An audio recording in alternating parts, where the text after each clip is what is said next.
Hello Giants fans, welcome to Giants Baseball 101. I'm Gabe Vaughn, your host. I'm pleased to announce that the Dodgers have been defeated in the postseason by the Padres. It was 3-1 in the division series. Dodgers won't be walking home with the trophy. That's a relief. Who expected the Padres to do this? Certainly. They were the underdogs. In the 2020 division series, both teams met and the Dodgers swept the Padres in 3 games.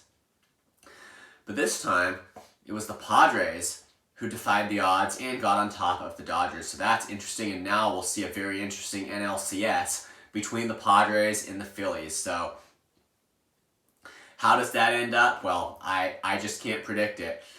But the Padres, just the fact that you beat the Dodgers in the postseason, it really puts you out as a pretty good team. And so we'll see what the Padres do, but the relief is that the Dodgers have been defeated. And I've got another announcement that I'm very happy to make, and that's a new record on the amount of views on a particular video. Last week's video had a record of 101 views. Thank you so much, everybody who's been viewing these videos. Next step is to turn viewers into subscribers, right?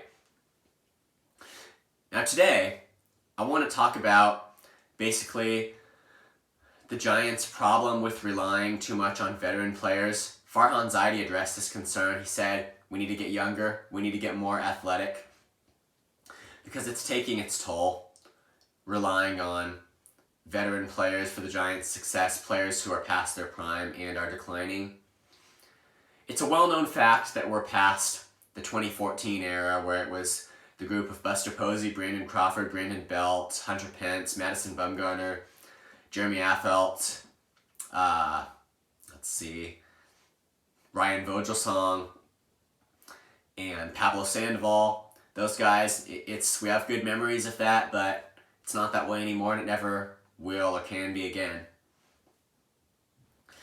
But if you just look at last year, what was the key to the Giants' 107-win season last year? It was the resurgence of veteran players, including some of the legendary Giants who were still there and went to the All-Star game. That's Buster Posey, Brandon Crawford, and Brandon Belt. They resurged. They weren't expected to, and that was just directly part of the key. The biggest part, I think, of the key to the Giants' success in 2021. But now, Buster Posey's retired, Crawford and Belt aren't performing well. Evan Longoria has been excellent most of 2022, so he's been a bright light, but the others, it's just not been working for them to rely on veteran players. And you really couldn't expect guys who, even if they have a resurgence late in their careers, could you expect that to keep up? Well, performance does decline. There's something you could get excited about, and that's what happened in 2021, but you couldn't have expected it to continue forever, right? They were on a decline, and at some point, why do players retire at some point? It's because the skill to play in the MLB, it just doesn't last forever, and it usually doesn't diminish all at once, but you see the effects of it. So it worked in 2021. It was the key to the Giants' success, but now what we're seeing is that it's the end of that era and it's a transitional time. It's not working for the Giants to be relying on veteran players. And I think even in the 2021 offseason, it should have been obvious that it was still a transitional time for them. I don't think the 107-win season was indicative specifically of anything about the current roster that would just win and be a perennial playoff contender for years to come. And Buster Posey retired. That fact is just so he isn't producing anything anymore with the batter glove for the Giants. That was the obvious change, but I don't think that the 107-win season was indicative of anything that would be becoming like the Dodgers, who win the division title every single year. If you really paid attention to what was causing that, it's not something that is sustainable over a long period of time. Veteran resurgence it's just not something that's sustainable over a period of several years. So it should have been obvious, even in the 2021 offseason, that a transition time was soon to come, and that's what I think that was. It's definitely what it is now, a transition time. And Farhan Zaidi said that what needs to be done is to get the team younger and more athletic. Now, there's a balance there, because in 2017, well, there were injuries, just a lot of young players. That was the Giants' worst season. In 2018, I think particularly of the starting rotation, it was just relying on pitchers that could not do it for the Giants. So relying on younger players or those who have yet to develop it's not going to be any better of an option, I don't think, if they form the backbone of your team. I mean, if it's a real good prospect, undisputable, where they're performing, not developing, that's one thing. But it doesn't do any better if you just rely on prospects and giving guys playing time. What you end up doing is letting guys play through their struggles at the cost of performance, and you lose games in the standings. There are 162 games, 6 playoff spots. You lose ground. 2023 is the time to contend. It's time for the Giants to do something. So what can they do? Well, I mentioned signing Aaron Judge. I don't think I need to go over any of that again. I just want to go over the moves that, well, I couldn't go over all of the possible moves they could make. I want to go over the moves I think they should strongly consider making. Well, re-signing Carlos Rodon, I think that's another thing that I've talked about, and it could be a real good option for them. And what about signing Wilson Contreras? I mean, he's going to be a free agent. He was never traded by the Cubs. I think that he could produce something with his bat for the Giants. And what about for the bullpen? Edwin Diaz is a free agent. He's pitched well for the Mets over the past few years. And what about signing him? I just have to say that the bullpen is good enough. What about just all those streaks where the Giants couldn't get out of jams this year? I have to look at that and say, you can't tell me that the bullpen doesn't need help when at all the wrong times they have to give up hits, and in particular to the Dodgers.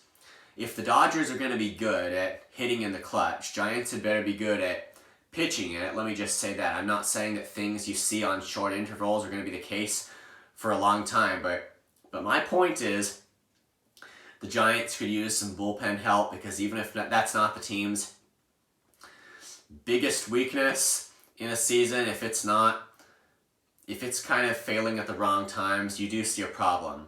And the fact that we're talking about picking up a couple of relievers at the deadline, it indicates the bullpen needed some help, and doesn't surprise me. It was just after that series against the Dodgers where, I think it was at least 3 of the 4 games that they lost to them, it was with a pitcher just not being able to get out of a situation.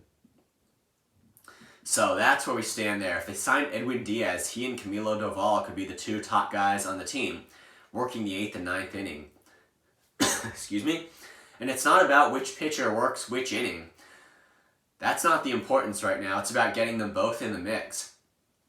I think going after Edwin Diaz is a must. Not every player they pick up can, of course, be the highest profile players out there. So I'm just saying, what about trading for Daniel Vogelbach from the Mets?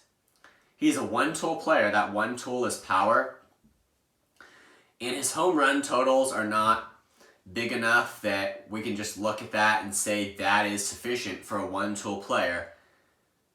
But when you understand that he's been platooning a lot with the Mets, as well as being removed for a pinch hitter or pinch runner late in the games, it might increase the value you put on the home runs he has hit, considering he's not going to have had as many at-bats as, say, Aaron Judge. You've got to consider rate statistics as well as counting ones. So if they traded for Vogelbach,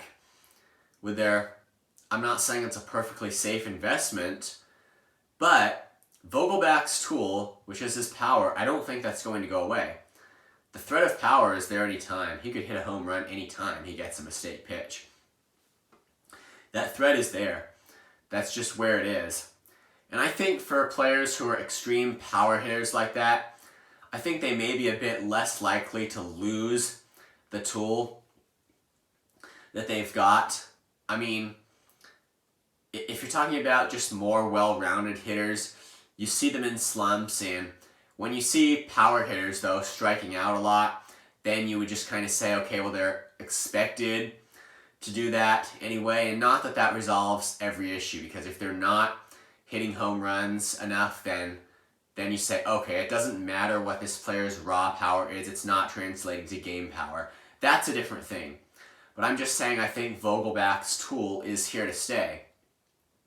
And that tool is power, and who knows what it will develop into. He may not have really finished his development, and just the fact that the Mets were willing to keep him, even though all they ever used him for in 2022 was a DH, he never played defense for them. Does that not imply that they think that tool is valuable and that it could develop and that it's there? That's why he might just be a great option for the Giants if they could trade for him. And on the free agent market, we just keep looking, and aside from Judge and the re-signing of Rodon and signing Contreras, it would be the other top guys on the board, basically. Clayton Kershaw, too, will be entering free agency, I believe, after this year. He'll be on the board. And the Giants, what, because he was a lifetime Dodger, does that mean he couldn't switch sides in the rivalry if the Giants decided to sign him? Well, what about it? Now, here's the special thing about Kershaw. Is he past his prime? Well, that might be the case. But past his prime doesn't mean like super past his prime. Hey, he's still a good pitcher. He's still really a great pitcher. And if the Giants sign him, I think he could be a great pitcher for the Giants. So he's a free agent, and if the Giants are really looking in the right places, they're going to be looking at him. Now, can I talk about what would be a more minor signing for the Giants? Would you believe it if I told you I want them to sign Terrence Gore to a minor league deal?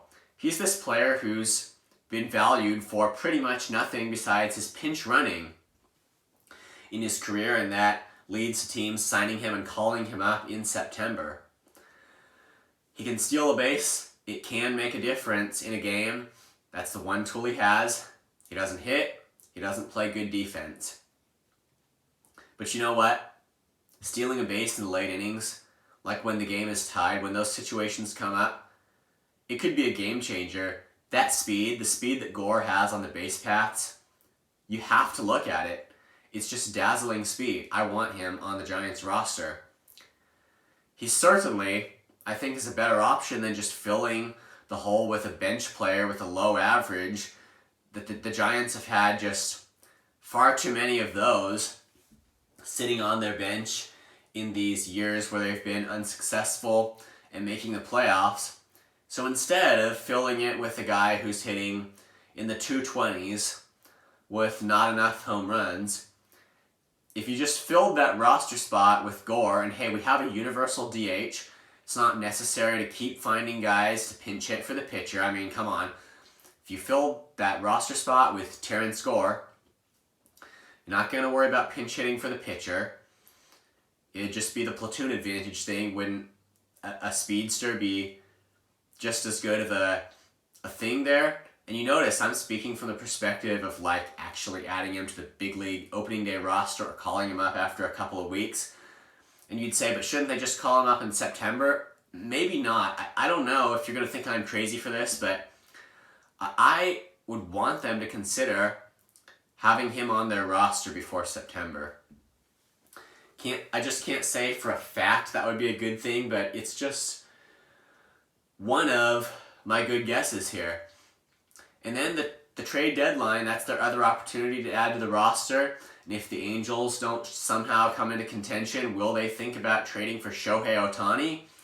Well, if they're really being aggressive, they will. Of course, they might not want to give up their prospects, but 2023 is the year to contend. And on the prospect side, I'm really looking at David Villar and Joey Bart right now. Lamont Wade Jr., I would say, is a trade chip if the Giants just kind of need someone to trade and a team will take Wade for one of their players. I would say probably the same thing with Luis Gonzalez. I mean, the Giants just have to have some trade chips here. So what's the transition? Well, they can't rely too much on veterans either. They also can't rely too much on prospects who are hitting under 250 and not making up for it with the power either. Something's got to change, and signing players in their prime on the free agent market, building the roster the right way, that's what's likely to do it. Thank you for watching. This has been Giants Baseball 101. In the off-season, the schedule is every Monday. Please remember that. Please subscribe if you have not. Hopefully we can break the record again on views with this video. I will see you next time on Giants Baseball 101. I would be happy to answer any questions you have. Please leave them in the comments.